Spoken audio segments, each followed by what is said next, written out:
Well, folks, here we are on the, I can't remember the name of the road, but we're on an overpass here on the Warrior Lead.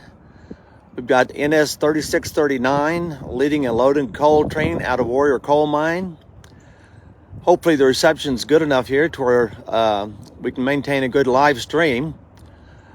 On the tail end of this train is one of the DPUs, is the Illinois Terminal Heritage Unit.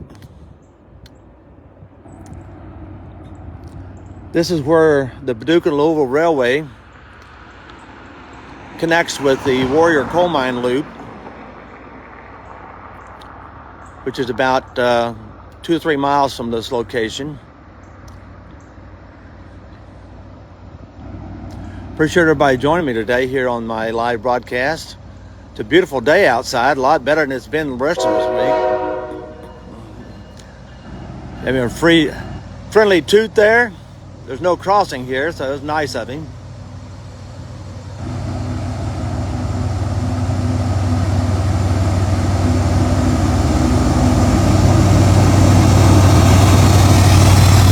We'll pop over here on the other side.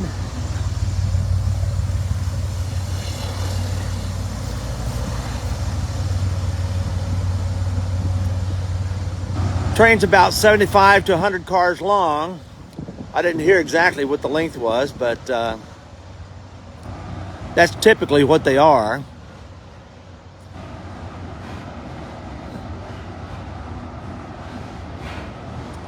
This is a nice cut through here. Can't see very far in either direction, but makes for a nice shot either way.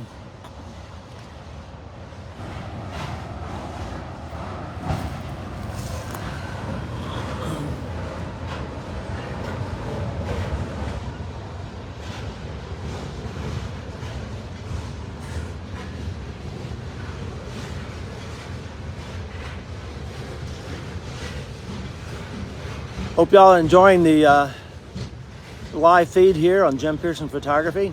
Hey, Stephen, welcome aboard. You too, David. No, this is not CSX. This is P&L. P&L and Norfolk Southern. Good morning, Carol. Welcome to my live feed today. This is looking north on the Warrior Y, also referred to as the Warrior Lead, and this train is headed up the West Yard at the Paducah and Louisville Railway, which is just up around the curve, where they're going to pick up a new crew that will take the train on towards Louisville. Hey, Gary, welcome. Always enjoy seeing people from England. But they're going to pick up another crew and take this train on north towards Louisville. And once it gets onto the NS line, the Illinois terminal will lead the train with another engine behind it as they head down into Tennessee to drop off their load of coal. Hey, James, welcome aboard. We're going to pop over here to the other side just to give you a different view. Our Illinois terminal unit should be coming around the curve before too much longer. I'm trying getting down here a little bit lower and see if I can't zoom in, give you something slightly different. Hey, Ross, welcome aboard. Appreciate everybody joining me today. I enjoyed unit trains. Hey, welcome aboard, James. Ireland, huh? Always wanted to visit Ireland. I lived in Europe for several years and never did make it to Ireland. I'll get there someday, though. I can hear our DPUs off in the distance. In fact, what we'll do is we'll probably switch over to the other side of the track once the DPUs kind of get close. So you'll be able to see the head end of the engine as it disappears around the curve. Hey, Nancy, Thanks for joining me today here on my live video.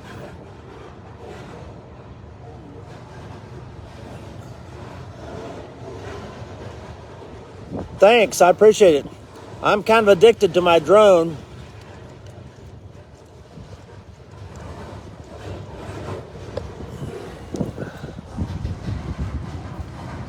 Let's go back out here wide. Come over here and get another top-down view.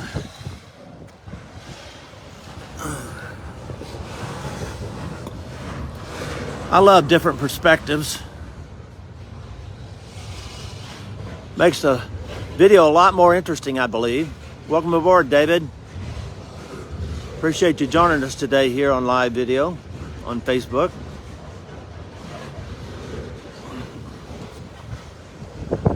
For those of you that aren't aware, I also have a YouTube channel. Just do a search for Jim Pearson Train Photography or Jim Pearson Photos, and you should find my channel without too much trouble. I typically do post, oh, excuse me. I typically do post here on Facebook first, as it seems to work out better for me. I have a lot more viewers on Facebook than I do on YouTube at this current point in time.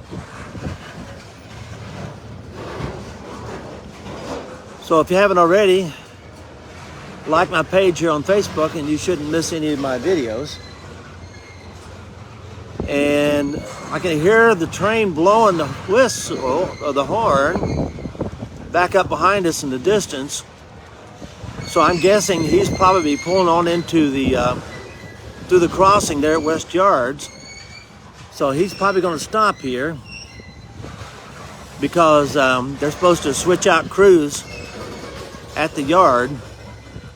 I kind of thought maybe they'd get all the way around here before they did that, but it's not looking like that might happen. Nope. Well, hopefully it won't take them very long to change crews. At this point in time, I'll continue this live stream for a little while and see if they don't get underway pretty quick. Hopefully they will. If anybody's got any questions, it could be a good time to ask them, because obviously our train's not moving at the moment. But if he's through the crossing, he won't sit here very long. They typically try not to block that crossing down there too terribly long. I may try to get another live video of this train somewhere down the line. So this may not be the only one you'll see from this move today.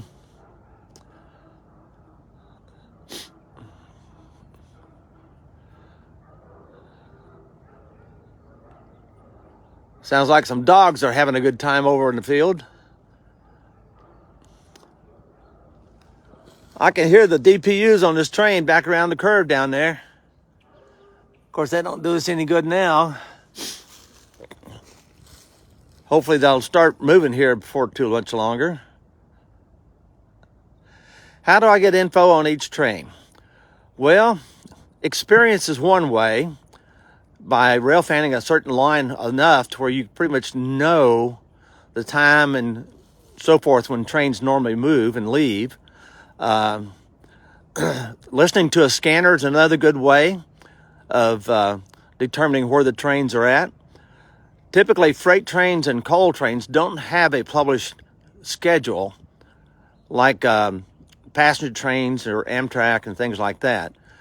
So a lot of it's experience, heads up from friends up and down the line, and just knowing what days of the week you're going to probably find trains at certain spots.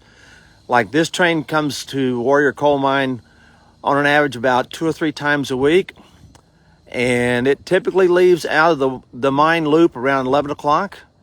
So a lot of times I'll just go down to the loop and check and see where the train's at, and if there's a train there, then I'll get set up and I'll get shots of it at various places.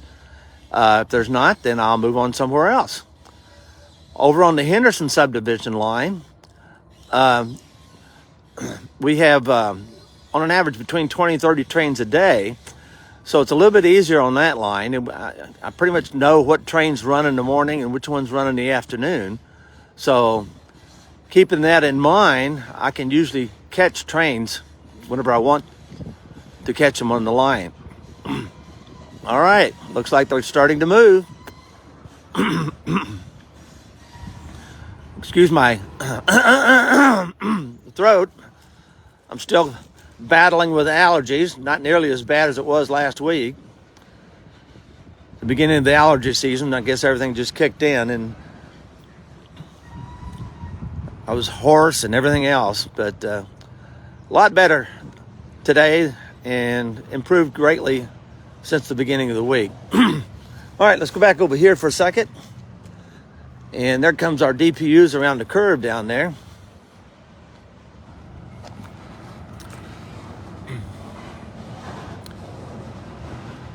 Hey, John.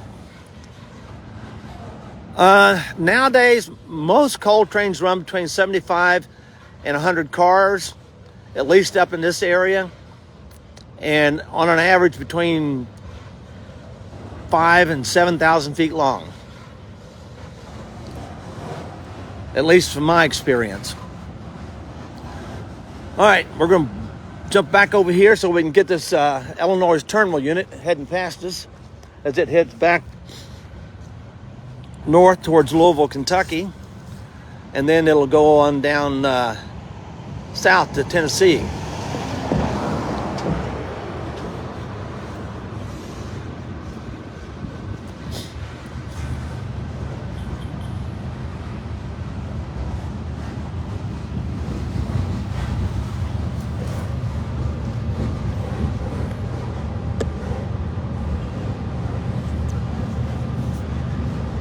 Comes our DPUs, one of which will include the Illinois Terminal Heritage Unit.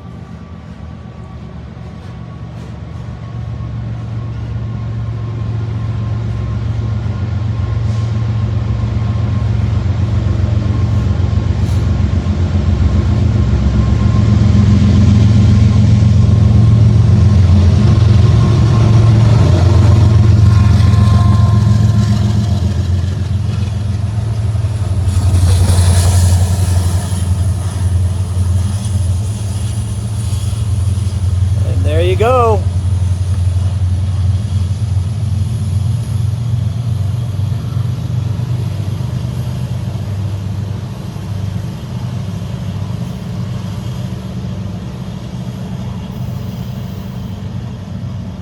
Train's on its way north. As soon as it gets around the curve, I'm going to end this live video so that I can get on the road, and if I can't get ahead of him, maybe do another live video feed. If you happen to be out trackside today, as always, stay safe, folks, and have a blessed day.